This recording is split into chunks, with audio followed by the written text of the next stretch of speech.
good? You just make random noises while you're talking. I mean, I did used to live at home, so. And then Nico makes random noises while I'm talking. Ah! Ah! Oh, I'm gonna put What if I fart really loudly? Please. I'm gonna put that in the video. Oh no. Oh no, it's recording. Yeah. Oh no. Hey friends, it's Teresa and welcome back to my channel. Today's video I'm going to be talking about my May wrap-up. I didn't read a ton of books this month, but you know, I had some fun with it. We were coming out of a depressive situation, so here we are. You guys are probably wondering, Teresa, where's your bookshelf? Well, it's right next to me. The unfortunate thing right now is I'm using very dim natural lighting.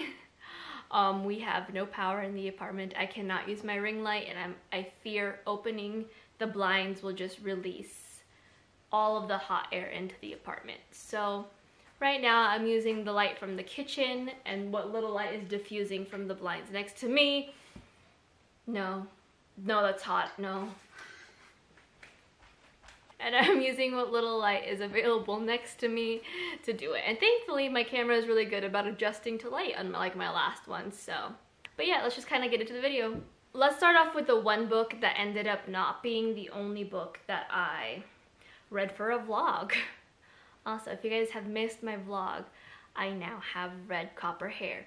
So if you want to know how long that process took or what it looked like before, because it was definitely a lot more like comic book red before I had to wash out the hair dye. But I leave my hair itself. I'm starting off with a book that I didn't read for a vlog, and that is Ariadne by Jennifer Saint. This is a retelling of Ariadne's side of the myth, who is pretty big in the labyrinth aspect. She helped Jason leave the labyrinth, helped him survive it, and we get to hear about her life growing up and what happened to her after.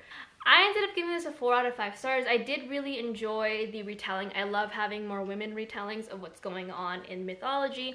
I love seeing them get a chance to have their own voices in a situation where their voices are seldom ever heard at all in Greek mythology. I also loved the sister relationship. I feel like in a lot of like Greek myths, we do get to see a lot of the nastiness between females still going on because, you know, misogyny. So it was really nice to see these two sisters just love each other unequivocally and worry about each other and do whatever it took to get to return back to each other.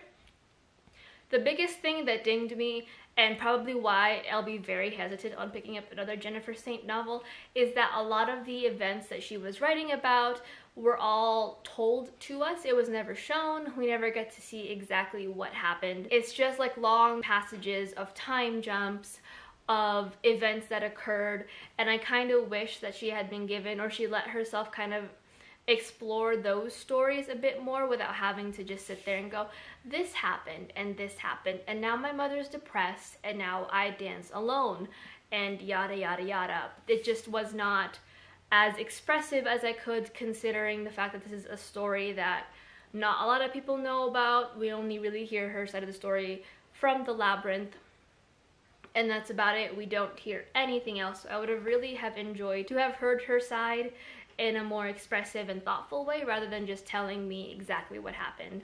Or even that, if you could just cut out the entire part of her childhood and just have her as an adult, that would have been nice as well, because again, half of this, a good chunk of this book was just her being told what happened from like her childhood. And then we got the actual interesting bits. I would recommend it, but it's not exactly what is as what I was expecting out of a feminist retelling for a Greek myth. So I'll see, depending on what Jennifer Saint comes out with next, if I want to pick up the rest of her books, but until then, I think I'm pretty good stopping here. The next book is one of the books that I read for a vlog. This one is part of my Let's Move On from Harry Potter series, and that is Atlas 6 by Olivia Blake. I have had this book on my TBR for about a few months now. This is an adult, I guess, high fantasy, dark academia, following these 6 magicians who are chosen out of every decade to participate in this competition, where they get to essentially prove their being, their abilities, and end up becoming part of the secret society that's well coveted in this world. Follow each 6 of them as they go through this entire year. I ended up giving this, I think, a 4.75 stars. It's a very character-driven book, and I feel like I did enjoy the characters that were given. They were all very fleshed out. They all had their motivations and their values and their like transformation as the book continued. My biggest issue with this is that the world building was just not there. Like, if you're gonna tell me that something is magical and fantastical and we have all of these situations happening, I expect to at least understand if everyone has magic, who knows who has magic, why don't they have magic, all that fun stuff. But I will be continuing on with the series because the cliffhanger that it left me on can't leave me there, and I feel like it'll become more plot driven and more world building driven as we continue. So the next couple books are some that I read for my Harry Styles, reading Harry Styles' book recommendations. Y'all can watch that vlog because that'll be linked down below. But the first one is My Policeman by Bethan Roberts. I ended up giving this a 3.75 out of 5 stars. I did enjoy it. This is an adult historical fiction following this young couple, Marion and Tom, who get married, you know, all that fun stuff. That is until Tom ends up running into Patrick, and Patrick opens up an entire world for Tom, and things ensue in this like 1950s England where gay people were not allowed to exist. We get to see them in the past as their relationship develops, and we get to kind of see glimpses of their current life now. Harry is supposed to star in this movie. He is currently Tom. I gave this a 3.75. While I did enjoy the story, it was engaging. I thought that Marion and Patrick's dynamic and their voices were just absolutely like a wonderful juxtaposition of one another. My biggest issue was Tom. I think that considering all the things that Patrick was risking and all the things that Marion was going through, Tom felt as dynamic as a wet board at the beach. Like, he was just, there was no fun in him at all. Like, if you picked him up, you probably would get a splinter, or you would somehow end up getting some weird splotches of like algae on you. You might get sick. He just was not that interesting, and I didn't understand why Marion continued to pursue this relationship and why Patrick risked literally everything for him. It just, he was boring, and I hope the movie is a little bit more interesting just because I feel like Tom's personality might come out and translate a lot better in a video format versus a book. But we'll see, because I was just not impressed by the white boy they decided to choose for their life and risk everything for. So there's that.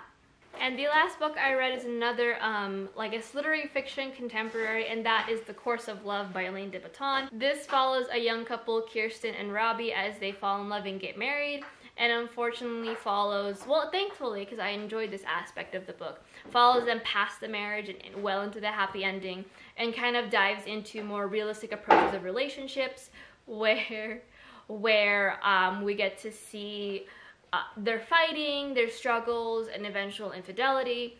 I gave this, I believe, a 4 out of 5 stars. I really enjoyed it. As you guys can tell, I tabbed it quite a bit.